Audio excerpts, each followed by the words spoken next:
Hi there, Scott. How are you? I am awesome. Can you hear me okay? Yes, can hear you great, sir. And I Great. apologize. I've been jumping back and forth all day on these sessions. So let's see. I think, yeah, we've got a decent number of people here. It's a couple minutes after, so we'll go ahead and get started. I'm going to introduce my lovely guest today, which is Scott Singer. I know it says that I'm Scott Singer, but I promise I'm not. I've been having some technological difficulties, so it's all kinds of confusion today. But anyway, so this is our masterclass in Secure Enclave. And just to give a little bit of background about our guest speaker, Scott Singer, a retired Navy captain. Scott Singer brings 30 years of military experience in both active duty and reserve roles, along with 26 years of industry experience, and is the co-founder and president of CyberNINES. Scott has extensive experience with government contracting, specializing in defense federal acquisition regulations, DFARS, NIST 800-171, HIPAA, medical devices, and ISO 27001, as well as navigated his last company through many international export, privacy, and cybersecurity matters. So obviously, Scott, you are extremely well-versed in all of the amazing parts of compliance that we're going to discuss today. So the first question I have for you is real baseline. We're talking about an enclave. What would be a CUI enclave? What does that really mean? Well, we've heard a lot of talk today around CUI assets and security protection assets and all those things. Well, it's the place where you put all those things. So I guess NIST has a definition. They define it as an enclave as a set of system resources that operate in the same security domain and that share the protection of a single common continuous security perimeter. Okay. So, well, if you could bring up, that's all great, but when I'm normally talking to small businesses, they look at me and that kind of glosses over a little bit. So if you could bring up that slide that has slide 1, that'd be great. Yeah, let me just get it right now. I apologize. I had lots of other things brought up about that one. No worries at all. And now also, while you're bringing that up, one of the requirements in 7019 is posting a score. DFARS 252.204/7019 and 20, you have to post a score. And when you go in to go post your score, one of the first things that spurs, or people have different kind of ways they say it, but the supplier performance risk system, it asks you, are you an enterprise or an enclave? So right away, the DoD cares about what that means. So, so here is what I bring up normally to folks that don't have IT backgrounds, and to try and explain what I'm talking about.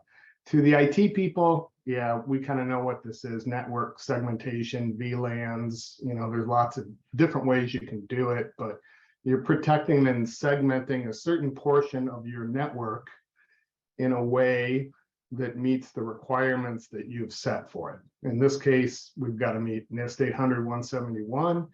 And often, like what we just heard with ITAR and 600 series, we have to protect it there too. So this also is the beginning of trying to figure out scoping too for me when I'm working with the clients. And I know you've got a couple of questions that kind of relate to that later. So I'll kind of hold off and let you get back to asking questions. That sounds great. Perfect. Let me see if I can. There we go. So, and excellent. So thank you for explaining that. And also that visual, I think, was really helpful as well. So the other thing too is how this has been a question across all of the conversations that I've been a part of today, but I think it's a really essential one. How do companies identify where their CUI is? How do they identify the CUI that they already have so that they can move it into that enclave situation? So this is a difficult space to navigate. So especially as we've heard earlier that CUI isn't marked very well. And that doesn't change your responsibility for protecting it if you know it's CUI. So that doesn't get you out of the compliance conundrum here. So how do you predict? I start with a contract or purchase order, okay? And I'll start with that contract purchase order. And our DFARS 252, 204, 70, 12, 19, or 20, are they present? Okay. Then I start with what is the end use of the product or products you're making. And normally it's project based, right? You know, a project comes in and how do they, so I really kind of look at the process of, you know, quoting, order receival, you know, how do they come in, right? And then you start talking about, you know, when it is a DoD order and they've figured it out as it's a DoD order, what do you do with it? You know, where does the data flow? And this kind of drawing is helpful at a very high level. This is really an example build to print process where the order comes in. Normally they'll come in either from an email or you go out to a portal and you grab the information, either you're a prime or you're getting the order or the request from a prime, or even you might be 5 layers down in the supply chain and you're still getting these FAR and DFARs flowed down to you. And so we walk through this, we look and see where it's going. And the areas you really we run into is if that company is doing engineering, they now are often creating CUI derived from another drawing. You know, for example, you get a subassembly, and that subassembly and the company is asking you to build one part in that subassembly, but you have to design it first because they didn't give you a build to print drawing that just says go build this, right? So you have somebody that's designing it. So how are you separating that out when you're designing it for a commercial versus the DoD, right? Is there a process in place for that? And if I come in and there's no process in place, because often, as we talked about earlier, if they've dealt with ITAR for quite a while, they probably have a process, right? So I'll start looking for the ITAR data, okay? But again, not all ITAR is DoD, but the majority of it is. And then I'll look at, okay, what about 600 series? Okay, these are items that are controlled by commerce that moved over from ITAR and got, you know, less restrictions put on these items, okay? But they are DoD CUI too. So those are some kind of telltale signs. I'll look at drawings, I'll look for destination control statements because export control has been around a lot longer. So it's kind of a good clue as a place to find it. So those are some of the tacks I take with this. Yeah, I think that's wonderful. And this is such again, a great visual. You know, you have to kind of think about it. I think, like you said, the government is not necessarily great about labeling everything CUI, but like you said, you're still responsible for it. So this is a really good visual representation of a way to sort of think through it. Okay, well, if I have something here and here, you know, this could be CUI. This is such a great way to sort of represent it easily. So what kinds of companies do you think will benefit from this CUI enclave approach? Is it something that, like, you know, a huge company could benefit for, a smaller company, mid-sized company, all of the above? What are your thoughts on that? So my perspective on this is that all companies can benefit from an enclave. Okay, I'm a big believer that there's no situation I've run, well, not a believer, there is not a situation I've run across in doing any basic assessments or working with clients where they would not have benefited from an enclave. And, you know, the whole thing about an enclave is that it defines what the assessment is going to be. It defines the scope of the assessment, okay?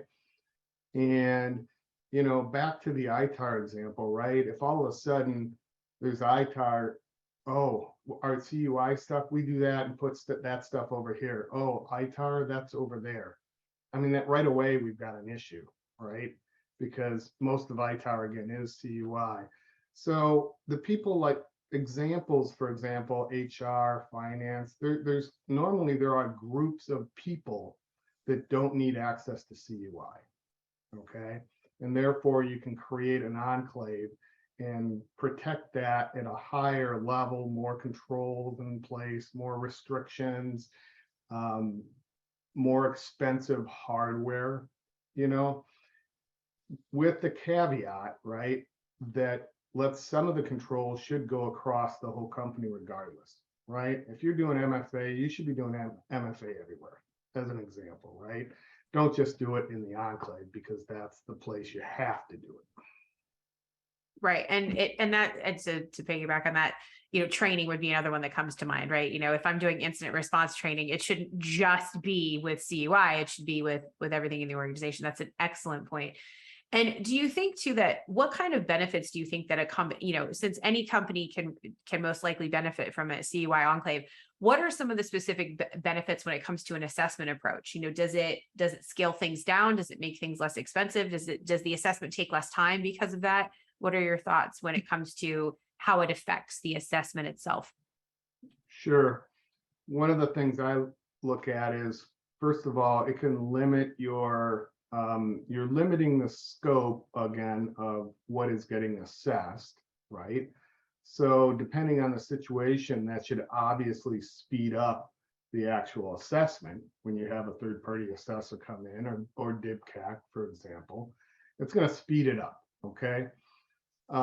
It's going to be less, it should be less expensive, for example, and I sort of hate using products, but let's just call out Microsoft here, right? So the commercial version of a Microsoft M365 license is one price. The GCC High version of Microsoft 365 is like about 8-9 times more expensive, right? And so there's a cost element to limiting the footprint of the Enclave. And then I think it speeds up, just the company itself can get up to speed quicker. Now, keep in mind, for example, my company, we had a very small Enclave for our DIBCAC assessment that we did, but it still took us a year. Oh, wow. Yeah. That's so it's not a way to sneakily get by doing all of the work, right? It's not a quick fix. No, it doesn't do that, but it does make it easier. Again, we were doing it, kind of like from scratch, right? Right. And there's a lot more people now out there that have some experience doing this.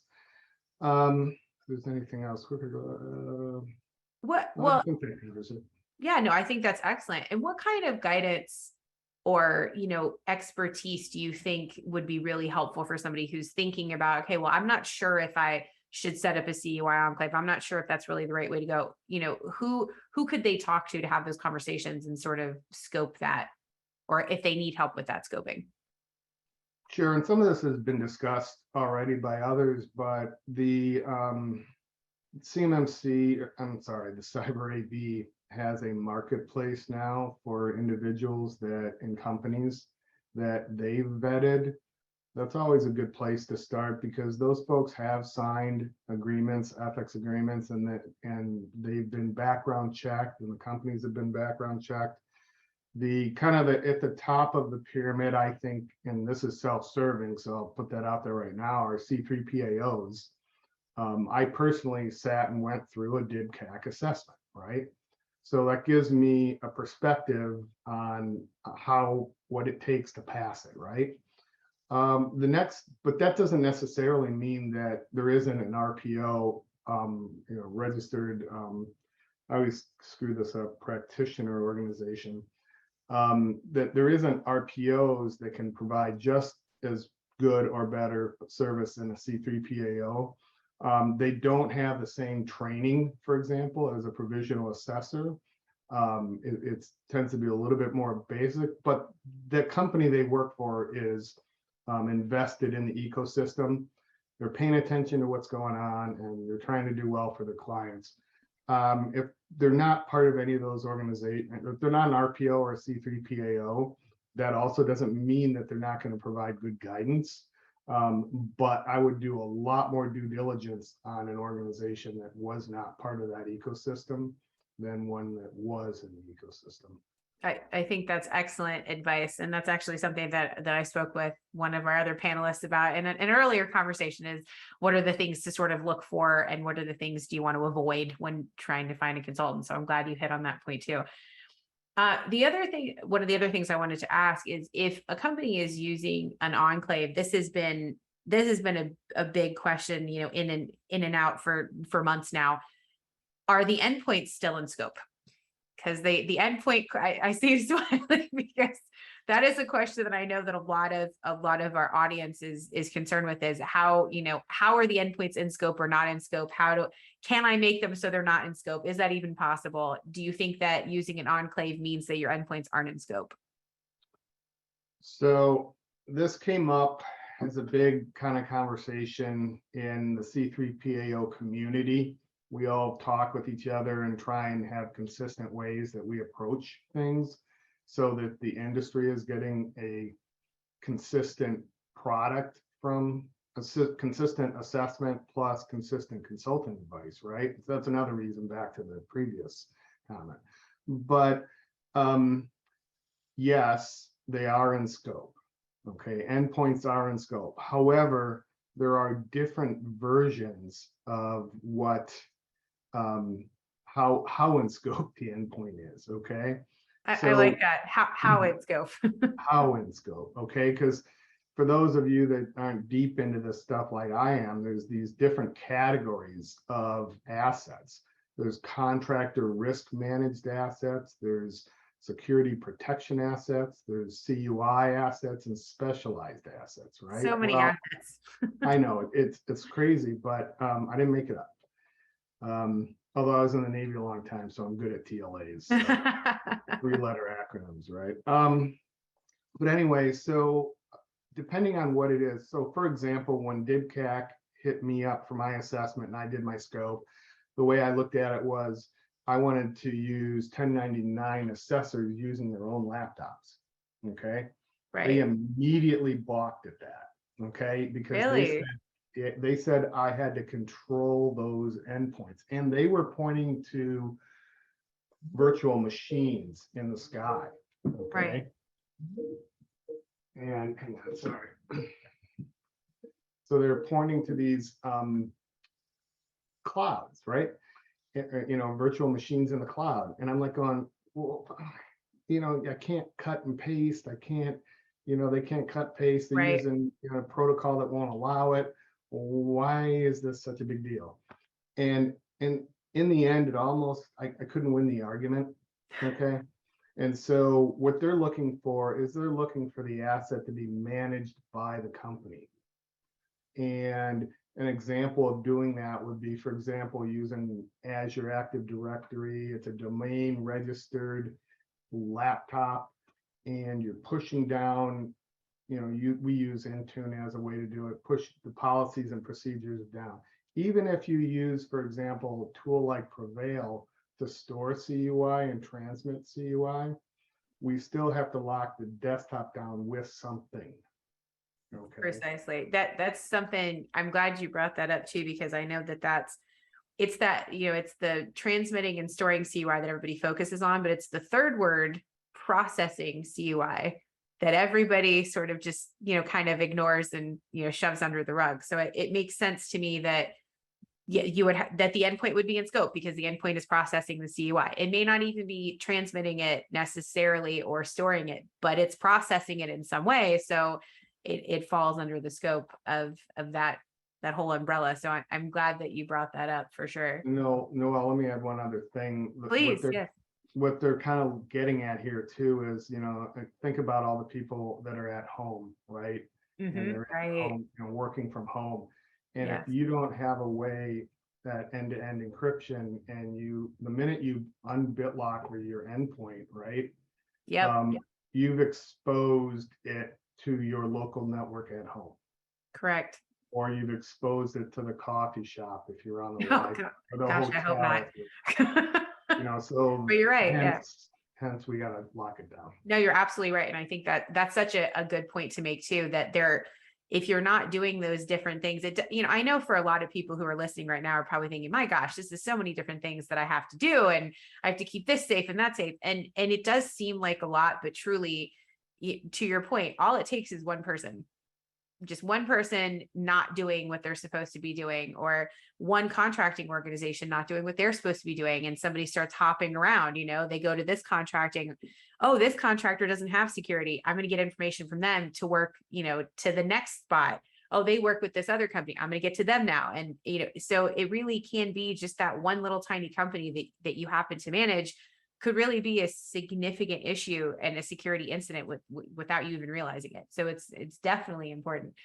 So I know we only have a few minutes left, so I definitely want to hit our last 2 points. So can DIB companies using a CUI enclave also keep their IT systems from not processing CUI data? So if I have commercial side and a government side, and I keep everything in a CUI enclave, is it going to keep it away from my IT systems? I'm not going to have those IT systems in scope now, or how does that work exactly if I have those two different sides of the house? Probably maybe just bring up that slide 3 quickly. Yeah, absolutely. Good way to do it. And this is, the next slide.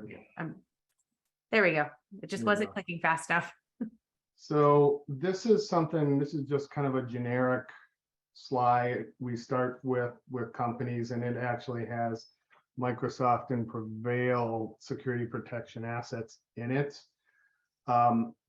Setting that aside as the specific technology being used, we look at this as the way to explain what is in the network that needs to be secured and what's not in the network, and that what's out of scope.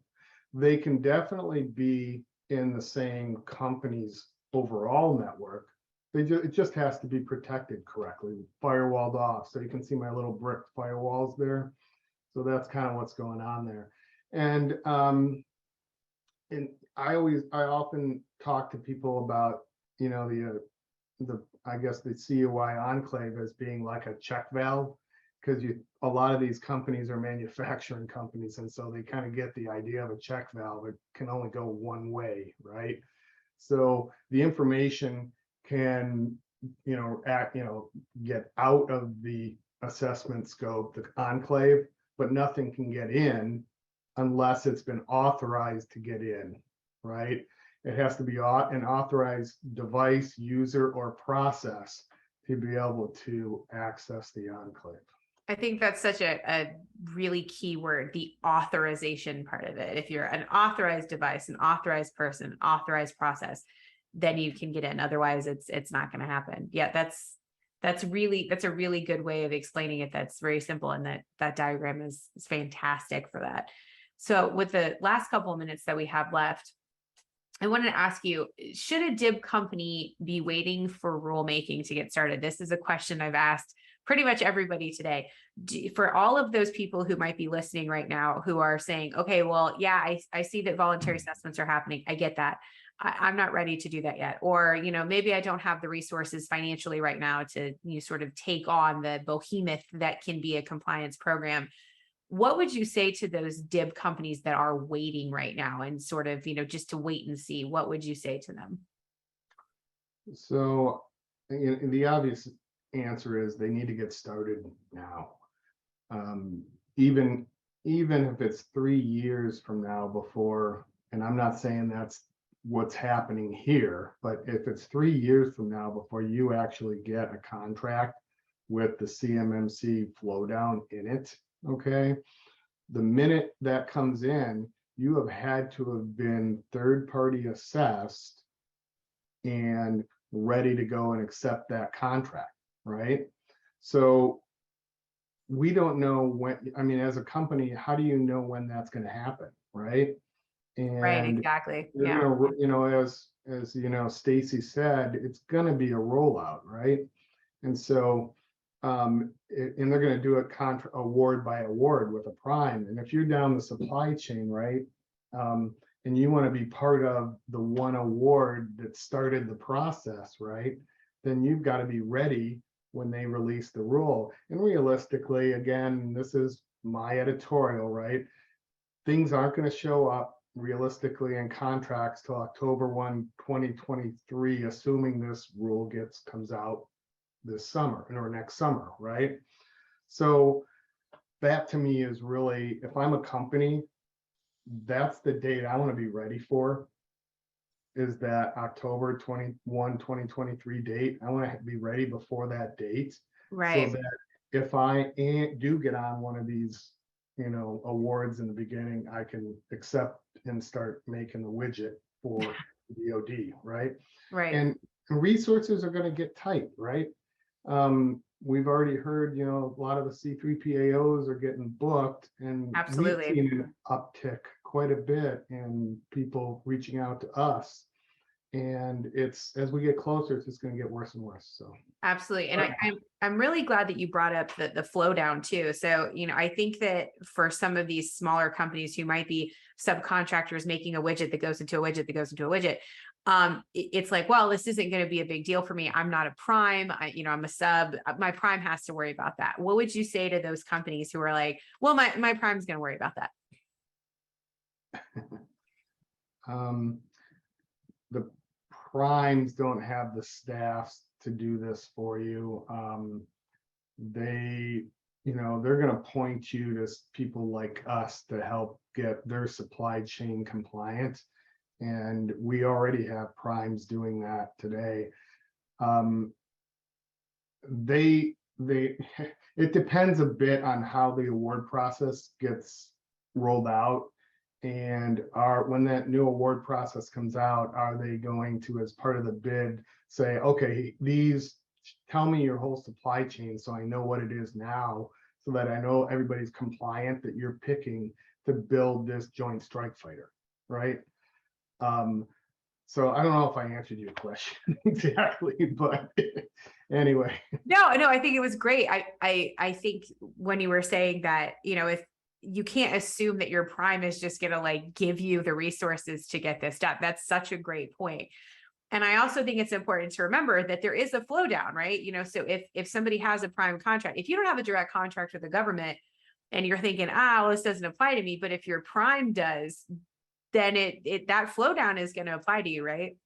If you're not ready, they'll pick somebody else. That's the perfect, that is like right there. We should just make it into a bumper sticker. If you're not ready, we'll pick somebody else.